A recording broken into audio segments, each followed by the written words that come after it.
નમસ્કાર મારા વહાલા વિદ્યાર્થી મિત્રો, આજે વાત કરીશું ધોરણ 9 વિષય છે હિન્દી, વાર્ષિક પરીક્ષા એપ્રિલ મિત્રો 2023 માટે કુલ ગુણ 80 અને સમય રહેશે 3 કલાકનો મોસ્ટ આઈએમપી પ્રશ્નપત્રનું સોલ્યુશન જોઈશું। એ પહેલાં ચેનલની અંદર પ્રથમ વખત આવ્યા છો તો મિત્રો ચેનલને ખાસ સબસ્ક્રાઇબ કરી દેવી। વિભાગ એનું સોલ્યુશન પ્રથમ જોઈશું। નિમ્નલિખિત रिक्त स्थानों की पूर्ति कीजिए। मेरे मन खाली जगह होने की ज़रूरत नहीं है तो उदास। मदन का गांव खाली जगह की पहाड़ी क्षेत्र में था तो अल्मोड़ा। सही विकल्प चुनकर निम्नलिखित विधान पूर्ण कीजिए। अवसर मिले तो दिखा दूं कि न्याय कैसे किसे कहते हैं। એટલે સાચો જવાબ જે છે મિત્રો આવશે सी। भारती जी के पिता ने सरकारी नौकरी छोड़ दी क्योंकि गांधी जी ने उसके लिए आह्वान किया था। निम्नलिखित प्रश्नों के उत्तर एक एक वाक्य में लिखिए। गांधी जी किन्हें अच्छे लगते हैं? गांधी जी उन्हें अच्छे लगते हैं जिनमें गांधी जी बनने की क्षमता है और जो उनका अनुसरण करना चाहता है। अंधेरी नगरी का कौन सा साहित्य प्रकार है? तो एकांकी।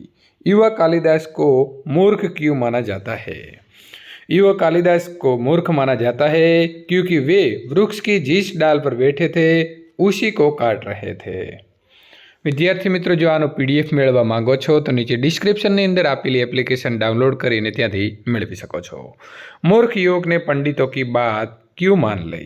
तो मूर्ख युवक ने पंडितों की बात मान ली क्योंकि उन्होंने उसे सुंदर राजकुमारी से विवाह का लालच दिया था। निम्नलिखित प्रश्नों के उत्तर 2-3 वाक्य में लिखिए। लेखक की प्रतीक्षा असफल क्यों हुई? लेखक तूफानी हवा के साथ आ रही बरसती घटा से घिर जाने की प्रतीक्षा कर रहा था, लेकिन तूफान रुक जाने से घटा उस तक नहीं पहुंची, इसीलिए लेखक की प्रतीक्षा असफल हुई। घर आकर पिता ने माँ से क्या कहा, क्यों? बांकीपुर स्टेशन पर शेखर बालक ने अंग्रेजी प्रश्नों के उत्तर न देकर चुप रहा। उससे पिता का क्रोध के साथ दुख हुआ। घर आकर उन्होंने शेखर की माँ से कहा, हमारे लड़के बुद्धू है, किसी के सामने उनका मुंह ही नहीं खुलता। निम्नलिखित प्रश्नों के उत्तर 5-6 वाक्य में लिखिए। लेखक का मन क्यों बैठ जाता है?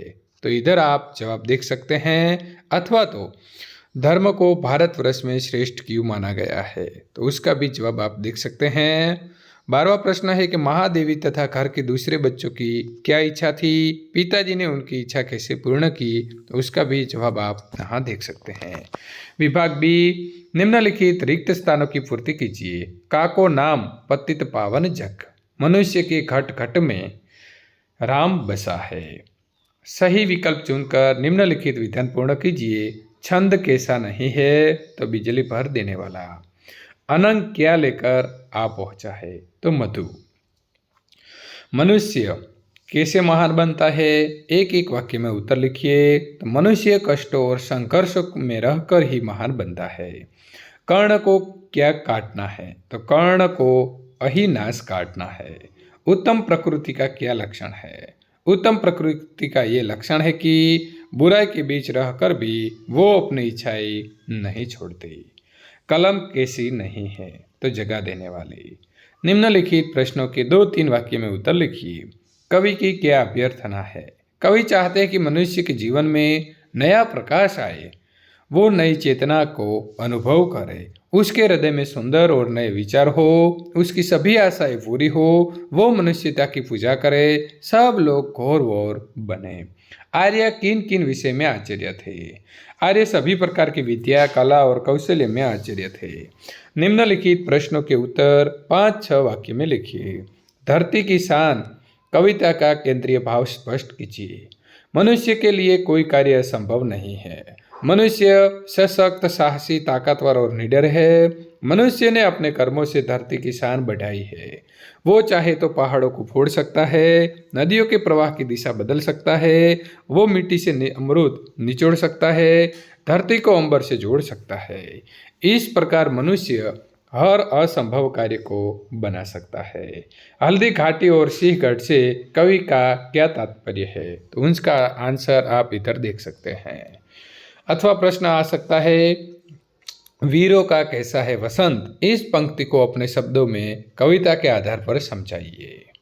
विभाग सी, निम्नलिखित मुहावरे का अर्थ लेकर वाक्य प्रयोग कीजिए। कील देना तो स्थान से न हटने देना। निम्नलिखित कहावतों का अर्थ स्पष्ट कीजिए। बकरे की माँ कब तक खीर मनाएगी, आने वाला दुख आकर ही रहता है। उसका आंसू ही नहीं, शुद्ध वाक्य लिखिए। उसके आंसू रुकते ही नहीं। सविता ने चंद्रिका को बुलाई, सविता ने चंद्रिका को बुलाया। शुद्ध रूप के सामने मित्रों तमारे साचा की चिन्ह लगाइए। कवित्री पहला है वो शुद्ध रूप में लिखा हुआ है, लेकिन जोड़नी साची है।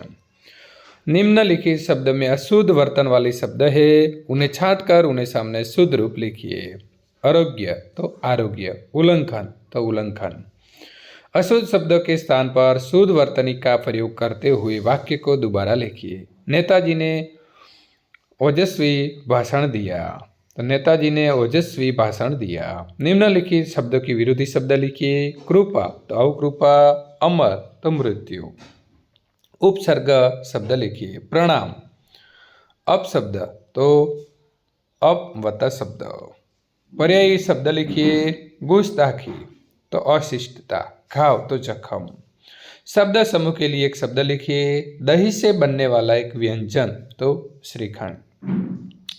संधि जोड़िए और छोड़िए। पृथ्वी तो पृथुवता ई, पावन तो पवन। भाववाचक संज्ञा लिखिए। निष्पक्ष तो निष्पक्षता। हमें सबको कल्याण की बात सोचनी चाहिए, तो कल्याण वो भाववाचक है। निम्नलिखित वाक्य में से विशेषण बताइए। हे प्रभु तू ही मेरा हितैषी है और कोई नहीं, तो हितैषी जे छे मित्रों विशेषण आवशे। निम्नलिखित शब्दों का कर्तृवाचक संज्ञा लिखिए। कहानीकार ने अपनी कहानी की कथा वस्तु का बीज एक सत्य घटना से लिया, तो कहानीकार। निम्नलिखित समास को पहचानिए। देश विदेश तो देश और विदेश द्वंद्व समास। गंगा गंगा यमुना तो द्वंद्व। विभाग डी, निम्नलिखित परिच्छेद को पढ़कर निम्नलिखित प्रश्नों के उत्तर लिखिए। आप देख सकते हैं, एक सुख दुख को लेखक ने सार्वत्रिक कैसे बताया है। तो जगत में सुख दुख सार्वत्रिक है। सुख दुख की संगत के कोई देश या समाज मुक्त नहीं है। जगत में ऊपर के सुख का आभास ही है। दुख के ऊपर कौन आवरण डालता है कैसे। धन और प्रतिष्ठा के बल पर मन के दुख पर आवरण डालकर कई व्यक्ति सुख की आभाषा बताते हैं। धन प्रतिष्ठा और बुद्धि धारकों को क्या दुख है। धन प्रतिष्ठा और बुद्धि धारकों के जीवन में भी दुख है। धन प्रतिष्ठा के बल मन के दुख को छिपा लेते हैं। परिच्छेद का योग्य शीर्षक दीजिए। शीर्षक आएगा सुख दुख। निम्नलिखित विचार विस्तार स्पष्ट कीजिए।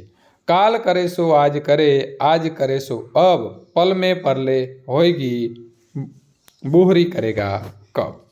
तो आपको ये विचार विस्तार लिखना है। निम्नलिखित रूपरेखा के आधार पर कहानी लिखकर उचित शीर्षक दीजिए। तो आप वहाँ देख सकते हैं, उसका शीर्षक है जहाँ श्रम वहाँ संपत्ति। तो वहाँ से आप कहानी पढ़ सकते हैं और लिख सकते हैं। अहवाल लेखन लिखिए। गांधी जयंती समारोह मनाया गया, उसके बारे में करीब 50 शब्दों में अपनी भाषा में अहवाल या तो वृत्तांत लिखिए। तो उसका भी जवाब आप वहाँ देख सकते हैं। अथवा एसएससी परीक्षा में उत्तीर्ण लेकिन नापास होने पर घर पर आश्वासन पत्र आपका मित्र को लिखिए।